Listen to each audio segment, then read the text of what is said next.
예, 안녕하세요. 사랑합니다. 생활과 윤리 시간입니다.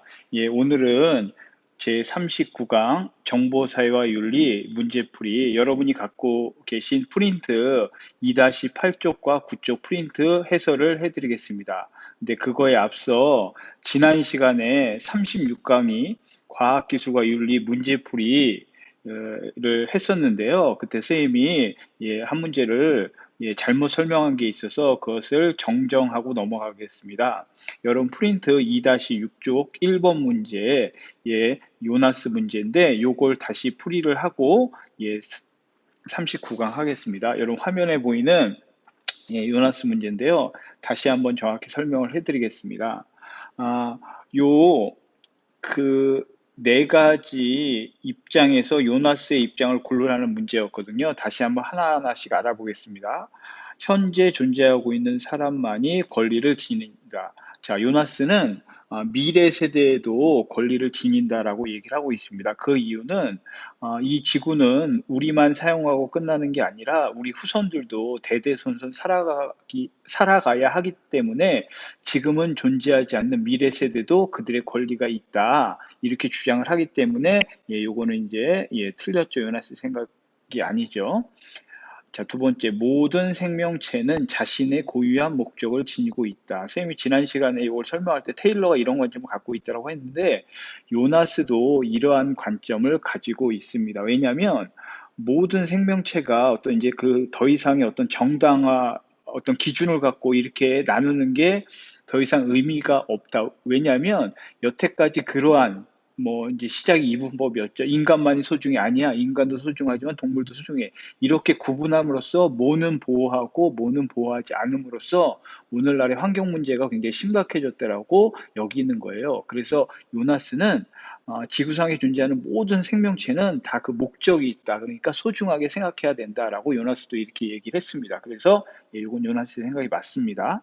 세 번째, 책임질 수 있는 능력은 책임을 이행해야 한다는 당위로 이어진다. 여기서 당위는 의무를 얘기합니다. 그래서 칸트의 정언명법을 빌어다가 요나스가 얘기했습니다. 이건 당연히 맞고요.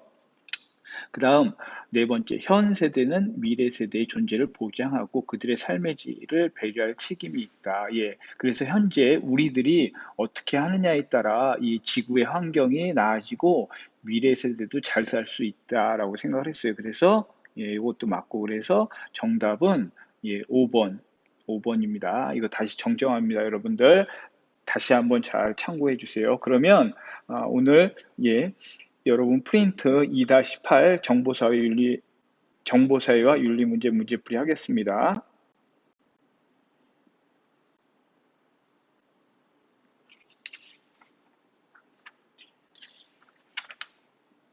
자, 1번 문제 여러분 프린트 2-8쪽입니다. 이제 화면이 띄어졌네요.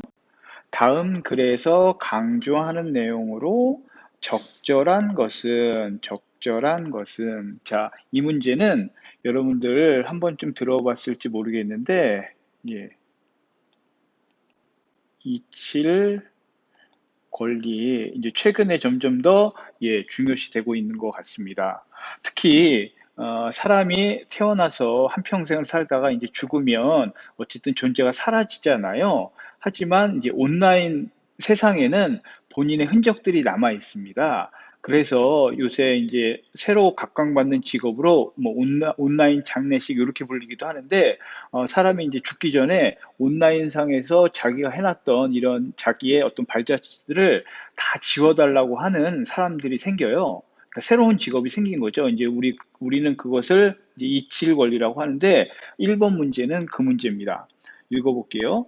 정보통신망을 통하여 일반인들에게 공개를 목적으로 제공된 정보로 사생활 침해나 명예훼손 등 타인의 권리가 침해된 경우 그 침해를 받은 자가 해당 정보를 취급한 정보통신 서비스 제공자에게 침해 사실을 소명하여 그 정보의 삭제 또는 반박 내용을 게재를 요청할 수 있도록 해야 한다. 그리고 정보통신 서비스 제공자는 해당 정보의 삭제 등을 요청받으면 지체 없이 삭제, 임시 조치 등에 필요한 조치를 하고 즉시 신청인과 정보 게시자에게 알려야 한다. 이 경우 정보통신 서비스 제공자는 필요한 조치를 한 사실을 해당 게시판에 공시하는 등의 방법으로 이용자가 알 수 있도록 해야 되니까 온라인에 함부로 개인정보를 사용해도 안 되지만 그렇게 사용했다라고 하면 예, 그걸 또 이렇게 정확히 삭제하고 지워야 된다. 이게 이제 사람들이 모두 그러니까 잊혀질 권리라는 용어로 많이 통용되고 있습니다. 그럼 여기서 강조하는 내용으로 가장 적절한 거 봅시다. 1번. 개인들에게 표현의 자유를 최대한 보장해야 된다. 예, 여기서 자유를 최대한 보장하다 보면 표현의 자유, 그러면 결국엔 이거는 표현의 자유이기 때문에 난 그냥 놔두겠다 이렇게 할 수도 있잖아요. 예, 그래서 이렇게 하면 결국 예, 어떤 분쟁이나 이런 그 소송이 이럴 확률이 점점 더 커집니다. 그래서 표현의 자유를 최대한 극대로 보장할 수 없고 거기에 따른 뭐 어떤 법령, 의무 이런 것들을 같이 만들어 가야 하는 게 중요합니다. 2번, 개인 간의 정보 처리 능력의 차이의 간극을 줄여야 된다. 지금 여기서 얘기하고 있는 핵심 내용은 그게 아니죠. 예. 3번 정보 격차를 완화하여 사회적 경제 평등을 확대해야 된다. 지금 여기서 얘기하고 있는 핵심 사항은 역시 아닙니다. 이 말은 맞지만 4번 누구나 자유롭게 정보에 접근할 수 있는 권리 역시 내용 자체는 맞지만 여기서 얘기하는 핵심 사항은 아닙니다. 5번 개인에게 자기 정보를 스스로 통제할 수 있는 권리를 보장해야 된다. 자, 요게 정답입니다. 개인에게 자기 정보를 스스로 통제할 수 있는 권리, 즉, 이 표현의 자유가 무한대로 보장된다라기보다 명확한 근거, 법령에 의해서 그러니까 스스로 통제할 수 있는 권리가 여기 이 내용의 핵심이 되겠습니다. 자, 2번 문제입니다. 가불의 입장만을 보기 위해서 고른 것은 여러분들 2번 문제는 예, 저작권에 관한 내용입니다. 저작권. 예, 창작물에 대한 어떤 고유 권한을 어떻게 해야 되느냐 두 가지 입장이 있죠. 당연히 보호해야 된다. 그 사람이 노력해서 한 거기 때문에 또 한편은 아니다. 이건 사회에서 어떤 개인이 혼자서 떨어져 사는 존재가 아니기 때문에 그 창작물이 100%그 사람만의 것이라고 하긴 어렵다. 그러니까 이거의 대표적인 예가 여러분들 그 컴퓨터에서 통용되는 바이러스 같은 거예요. 무료 프리웨어 프로그램들 많이 나눠주죠. 이제 우리 그런 것을 공유, 즉 저작권은 함께 공유되어야 된다. 이제 그 두 가지 관점이 존재하는 거예요. 자, 그러면 갑과 을 두 가지 관점 중 어떤 건지 먼저 구분을 해야겠죠. 갑, 정보 창작자에게 배타적 독점권을 부여하지 않는다면, 그러니까 그한테만 그 저작권을 주지 않는다면 창작자의 창작 의욕을 감소시킬 수 있다. 실제 이렇게 주장합니다. 왜냐하면 진짜 뭐 몇 년간에 혼자 노력해서 그 어떤 정보를 만들었는데 그걸 다 함께 그냥 나눠 쓰자 굉장히 그걸 개발한 사람한테 부당하죠. 그래서 이 저작권을 보호해야 한다라는 입장입니다. 갑은. 자, 을을 볼게요. 모든 정보 창작물은 여기서 인류는 예, 공동체를 얘기하는 거죠. 우리 공동체. 생산한 정보와 지식을 활용하여 구성된 공공재. 예, 공공재의 반대말은 뭘까요? 여러분 배웠을 텐데, 사유재입니다. 그러니까 개인 거냐, 아니면 모두의 것이냐. 근데 여기서 을은 정보는 모두의 것이다. 그래서 공동체의 이익을 위해서 사용해야 된다. 그래서 예, 을의 입장은 예, 정보를 공유해야 된다. 그래서 보호해야 된다, 공유해야 된다. 두 가지 입장이 존재하는 거죠. 그러면 갑을의 입장만을 보기 위해서 고른 것은 그럼 볼게요. 자, 정보 창작자에게 해당 대가를 지불해야 된다. 맞죠? 예, 그래야 창작 의욕이 높아진다. 기억은 맞네요. 니은, 갑입니다. 보호하자. 정보의 질적인 발전을 위해 정보에 대한 권리를 공유해야 된다. 지금 공유란 말이 나오잖아요. 이거는 예, 갑이 아니라 을에 해당되겠죠. 그래서 니은은 아니네요. 디귿, 을, 사회적 산물인 정보를 공유해. 사회적 산물, 그죠? 개인이 아니라 사회에서 함께 사는 공유해야 된다. 이것도 맞네요. 을의 입장이죠. 리을, 갑을, 공통점, 정보 창작자의 지식재산권을 보호해야 된다. 이거는 갑만 해당되죠. 그래서 틀렸다. 정답은 2번입니다. 예, 3번입니다.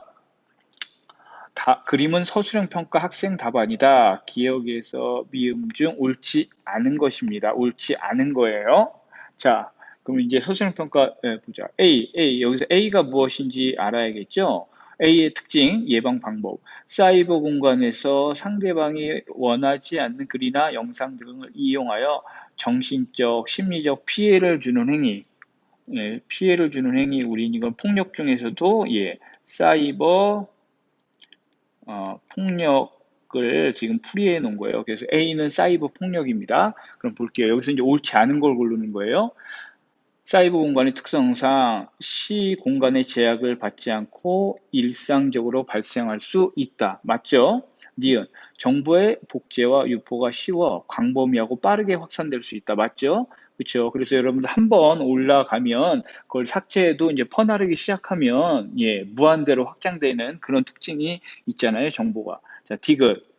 A는 사이버 폭력은 가해자들이 피해자의 고통을 직접 목격하기 쉬운 여러분 이게 실제 가해자 피해자가 만나서 벌어지는 일이 아니잖아요. 우리가 물리적인 폭력은 그렇게 만나서 이제 하는데 사이버 폭력은 누군지도 모르게 예, 익명성 때문에 예, 디귿 잘못 설명하고 있습니다. 정답 디귿이네. 만약 볼게요.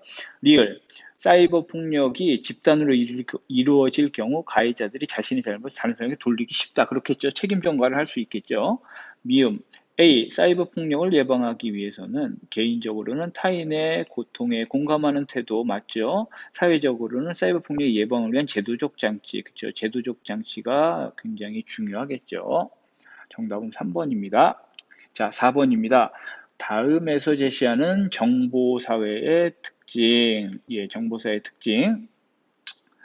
자, 정보사회에서는 점점 더 다양하고 복잡한 시스템이 등장하고 있다. 그런데 이러한 변화, 그러니까 정보가 계속 복잡해지고 있는데 사람들 사이에 기술의 격차, 정보의 격차를 낳고 이것이 빈부의 격차로 이어지고 있다. 또한 인간이 그러한 기술 체제에 점점 더 의존하게 됨으로써 비판적 사고력이 약화되고 있다. 아주 중요한 문제죠.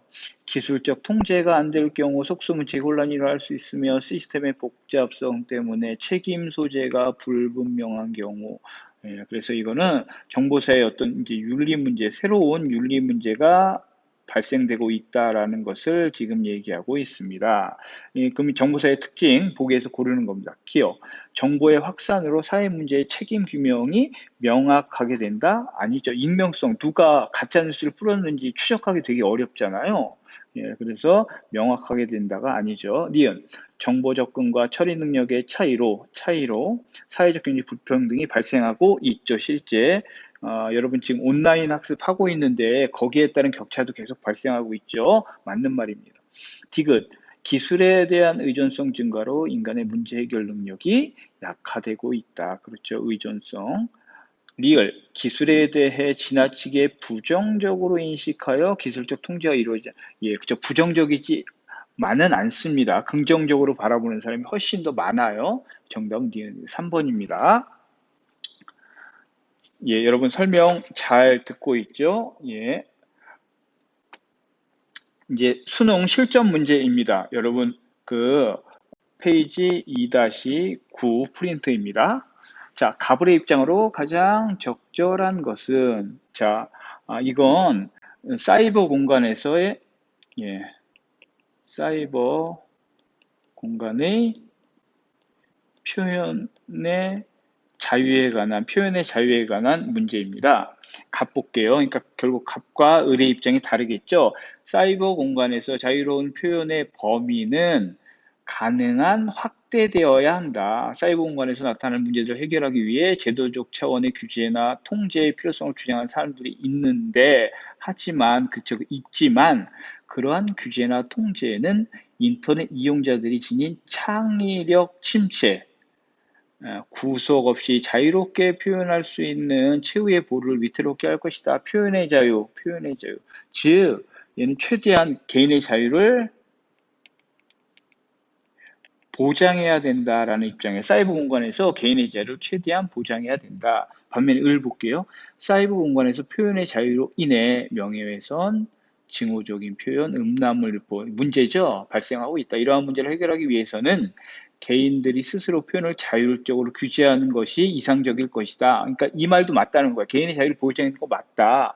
하지만 이러한 자기 규제들로는 부족하기 때문에 정부는 표현의 자유를 크게 제한하지 않는 이런 해결해서 제도적인 장치가 마련돼야 된다. 그러니까 여러분 여기서 확실한 건 을도 개인의 자유 중요하다. 근데 그것만으로 한계가 있기 때문에 사회적 장치를 마련하자. 그래서 플러스 어떤 제도를 만들자. 여기서 플러스라고 하는 건 개인의 자유 무시하지 말자가 아니에요. 여러분, 예, 그걸 잘 이해하면 됩니다. 그러면 이제 가장 적절한 것이에요.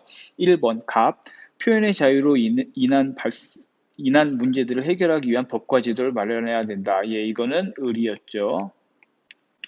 2번, 표현의 자유로 인한 문제들을 해결하기 위해서는 표현의 자유를 강제적으로, 여기는 자유를 보장해야 되잖아. 이 강제적. 갑은 그렇게 얘기 안 하고 있습니다. 을, 표현의 자유로 인한 문제들을 해결하는데 개인의 자율적 규제는 도움이 되지 않는다. 아니죠. 도움이 되죠.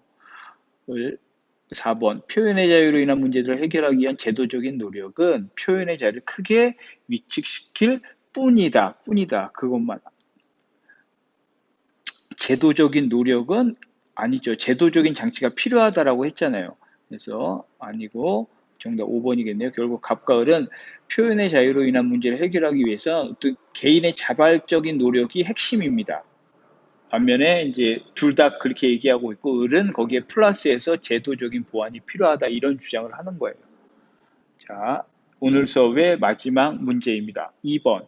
다음 글에서 강조하는 내용만을 보기에서 있는 대로 고른 것은 있는 대로 사이버 폭력, 예, 이건 사이버 폭력 문제겠네요. 심각성은 폭력의 확산성이 퍼지는 게 현실 세계 폭력이 훨씬 강하다. 예를 들어 사이버 공간상의 모욕, 명예훼손, 내친 이른바 퍼나르기, 그쵸? 무분별하게 또 급속하게 퍼지고 가해진 폭력은 일회성에 그치는 것이 아니라 계속적으로 반복된다. 그만큼 심각하다는 얘기예요. 또한 인터넷이 일상생활의 중요한 일부분이 된 현실에서 앞으로 우리 일상에 미치는 영향이 더욱더 커질 것이라는 전망. 많은 전문가들이 비록 물리적인 형태는 아니지만 폭력의 피해를 당할 가능성이 현실 세계 경우보다 사이버 공간에서 오히려 클 수 있다. 즉 우리가 직접 면대면 만나서 뭐 맞고 치고 이게 이제 육체적인 손상은 없겠죠. 사이버 공간에서의 어떤 이런 사이버 폭력은 하지만 정신적으로 마음적으로 그 충격과 손해는 훨씬 더 크다. 그리고 오래 간다. 그래서 훨씬 더 심각하다. 그걸 얘기하고 있는 겁니다. 자, 이 내용 강조하는 내용을 다 고르는 거예요. 기억. 사이버 폭력은 정신적인 측면보다 신체적인 측면의 폭력이 아니죠. 정신적인 측면이 훨씬 크죠. 틀렸네요. 사이버 폭력은 정보의 복제와 유포가 쉬워, 광범위하고 빠르다. 맞죠? 디귿. 사이버 공간의 특성상 사이버 폭력으로 인한 피해는 현실보다 약화된 아니죠. 지금 더 훨씬 더 심각해지고 있죠. 리얼, 한 번 유포된 정보는 회수하기가 어려워 사이버 폭력의 피해자는 지속적으로 고통에 남는다. 맞죠? 여러분, 그리고 다시 한번 강조합니다. SNS상에 여러분들이 올린 건 평생 여러분들을 따라다닐 수 있어요. 여러분이 삭제해더라도 만약에 그걸 마음에 두고 있고 피해를 본 학생은 절대 삭제 안 해요. 그럼 여러분들이 나중에 그런 뉴스 가끔 나오죠. 뭐 대입 볼 때 경찰 시험을 봤는데 이번에 보니까 뭐 프로야구 선수로 이렇게 이제 하는 선수가 과거에 학급 폭력 사례 이런 게 평생 따라다니는 거예요. 예, 그렇기 때문에 여러분들 사이버 폭력 절대로 안 됩니다. 예, 코로나 상황이 계속 유행되고 있습니다. 여러분, 어, 그 개인 방역 철저히 해주시고요.